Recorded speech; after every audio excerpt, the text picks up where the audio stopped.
you're stuck losing and gaining the same 2 to 3 kilos over and over and over again. For 3 weeks, your diet is going really well. The scales are coming down, you're feeling good, and then bam, all of a sudden it goes to shit. And before you know it, you've piled on the few kilos that you've lost and you're back at square one. In this video, I'm going to break down the exact strategy that I used to lose 15 kilos and keep it off for good. I'm 6 years in and counting, so maybe that's not quite for good yet, but I'd say 6 years is pretty good. And if you're sat there thinking, why should I listen to you, Lauren? Well, aside from the fact that I have been there and done it myself, over the last 4 years of being a coach, I have helped hundreds of women who, just like you, have spent years of their life yo-yo dieting and avoiding the gym to turn them into confident lifters who finally understand how fat loss works so that they can lose the fat and keep it off for good. I'm also giving you 4 weeks of free fat loss coaching to help you drop your first 2 to 4 kilos.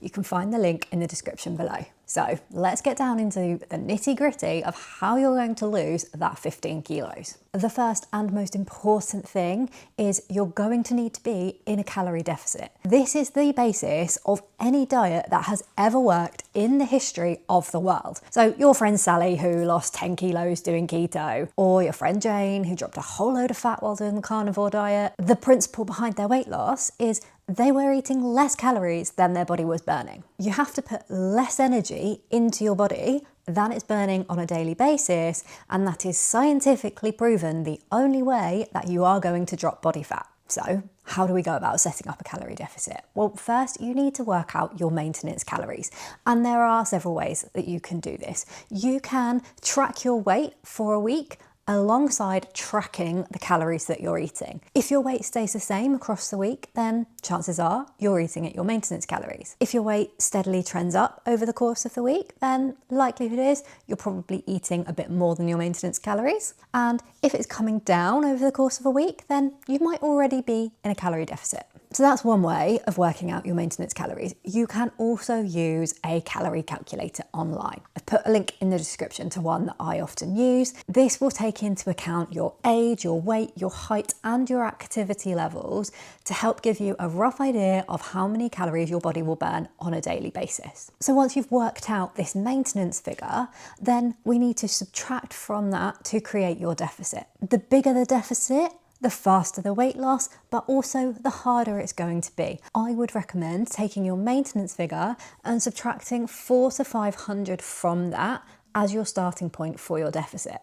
If your maintenance figure is on the lower end, so say it comes out around about 16 to 1700, I would go with a smaller deficit of 200 to 300 and potentially look at ways of increasing your daily energy expenditure so that you're not eating too little, because that is a recipe for a miserable old time. When it comes to nutrition, it's not just being in a calorie deficit that is important for fat loss. You also need to be thinking about what's actually making up those calories, because yes, you could technically eat 1600 calories worth of chocolate every day and lose weight, but you would also feel fucking horrible whilst you were doing it.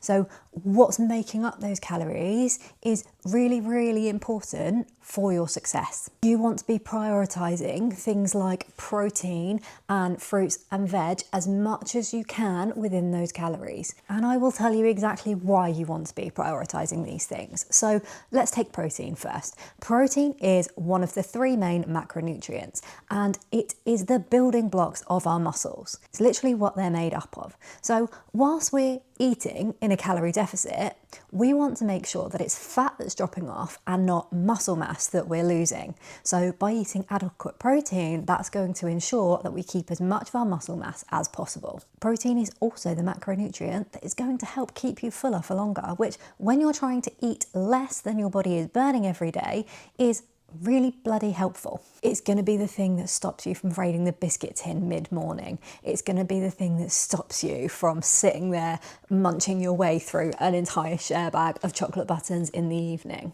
And then we come on to fruits and veggies. Now, studies have shown that less than a third of UK adults actually eat their 5 a day, which is a pretty shocking statistic. Incorporating more fruit and veg in your diet is one of the easiest things that you can do. They're full of fibre, so they're going to aid your digestion. They also tend to be pretty low calorie, so you can load up your plate with lots of them, feel like you're eating a lot in terms of volume, but they will be relatively low calorie. Try thinking about how you can pack meals out with added veg. So like, for example, if I make a curry, I will whack a load of veg into it. Things like courgettes, spinach, peppers, things like that, that you won't even notice that they're in there. You'll also notice that by eating plenty of lean proteins and fruit and veg, you're going to feel a lot better. You're going to have a lot more energy. That being said, I wouldn't go cutting out your chocolate, your crisps, your sweets altogether, because you're going to then feel incredibly restricted and it's not going to last. I mean,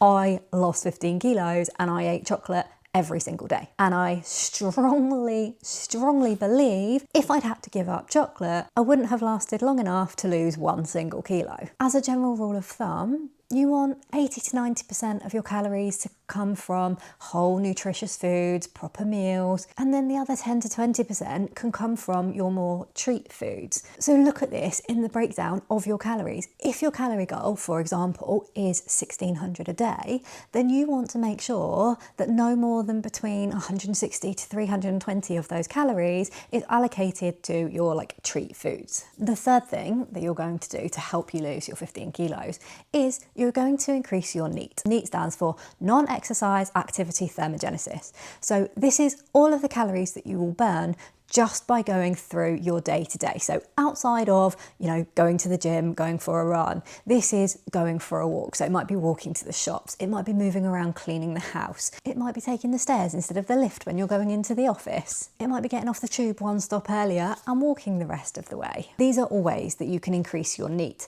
which is going to help you create a larger calorie deficit. The more calories that you're burning, the easier that deficit is. One of the easiest ways that you can increase your NEAT is by walking more. Have a look at how many steps you've done on average over the last 7 to 14 days. Whatever that number is, add 1,000 to it and start there. Make that your goal. An extra 1,000 steps a day is the equivalent of a 10-minute walk. You're not telling me that you can't take 10 minutes out of your day to go for a walk. And once you've mastered that and you've been consistently hitting that step goal for a couple of weeks, you can then move the barrier. You can add another 1,000 steps onto your day. The best way that you can do it is to do it in small incremental changes rather than trying to go, say, from 3,000 steps a day to 10,000 steps a day. It's just never going to happen. You're going to get overwhelmed, it's going to feel like too much, and you're going to feel like you failed at the first hurdle. The next thing you're going to do to help lose that 15 kilos is you're going to strength train 2 to 3 times a week. This could be at home or it could be in the gym. Starting out, I would focus on full body sessions 2 to 3 times a week, and those sessions don't need to be any more than 45 minutes to an hour long. I would start with some warm-up stretches, I would do no more than 5 exercises, and then some cool-down stretches. I've actually got a whole video that will take you through the only exercises that you need, and I've linked that in the description below. I've also put together an example plan that you could follow, which is on the screen now for you to screenshot. The key with your strength training is to keep it simple. Don't go mixing up your workouts every week. You want to follow the same workouts for a period of at least 6 to 8 weeks, and you want to focus on progressively overloading these workouts. And what I mean by that is aiming to get stronger with each and every one. So this can be done by either increasing the weight that you're using. It could be adding more reps into your sets. It could be adding a whole extra set. It could be done by slowing down the movement and increasing the time that your muscles are under tension. There are many ways to progressively overload. The key is going to be keeping a log of your workouts and what you're doing so that you can make sure that you're overloading them. So once you've got a plan, keep a note, whether that's in your notes folder of your phone, whether you write it down with good old-fashioned pen and paper. Make a note of the weights you're lifting, the the reps you're doing and the sets that you're doing, so that the next time you go into the gym, you can be sure that you are trying to do more. The reason that we want to do this is because over time, our muscles are going to adapt. So when we strength train, basically what we're doing is breaking down the fibers in our muscles, which then repair and rebuild to get stronger. But if you just keep doing the same thing, then eventually they're going to stop breaking down, they're going to stop repairing, and you're not going to get any stronger. And the whole reason that we want to get stronger is because muscle forms the basis of that toned, sculpted, defined look that you're after. Also, the more muscle that you have, the faster your metabolism will work and the more calories you're going to burn at rest, aka making that calorie deficit easier. You're obviously going to want to keep a track of your progress, and of course you are going to step on the scales. However, we do not want the scales to be the only measure of progress. We want to make sure that we're also focusing on things like our measurements, how you feel when you look in the mirror, taking progress pictures and putting them side by side so that you can compare them. Think about how much more energy you have, how much better you feel on a daily basis, how are your clothes fitting. All of these things are much more important than what that number on the scale says. It is very possible for your body composition to be changing, but for that number on the scales to not actually drop all that much. And the reason for this is because, just for visual representation purposes, a kilo of muscle would be about this big, but a kilo of fat would be about this big. Therefore, if you are losing fat but building muscle, it is perfectly possible that the scales will stay the same or not move much at all, but you will look a whole lot leaner. And this is why we don't just rely on the scales to measure our progress. Of course, over time, we do want them to be trending down, but certainly in the initial phases where you are just starting to build muscle, you might not see the scale come down quite as quick as you want it to. And that can be disheartening, which is why it is so important to look at other measures of progress to keep that momentum, keep that motivation high. And lastly, you want to create a plan for the days that don't go to plan. So those days where the shit hits the fan and ordinarily you would just fuck everything off, you want to have a plan for the bare minimums that you will still put in place on those days. For example, you might have as your bare minimum that you are going to eat 3 meals a day that all contain protein and all contain vegetables. It might be that you're going to get out for a 20-minute walk at some point in every day, because I promise you, at some point, the shit will hit the fan. The wheels will feel like they are falling off. And it's how you respond to that that is important. How you respond to those setbacks that is going to shape your progress moving forwards. Remember, Rome wasn't built in a day.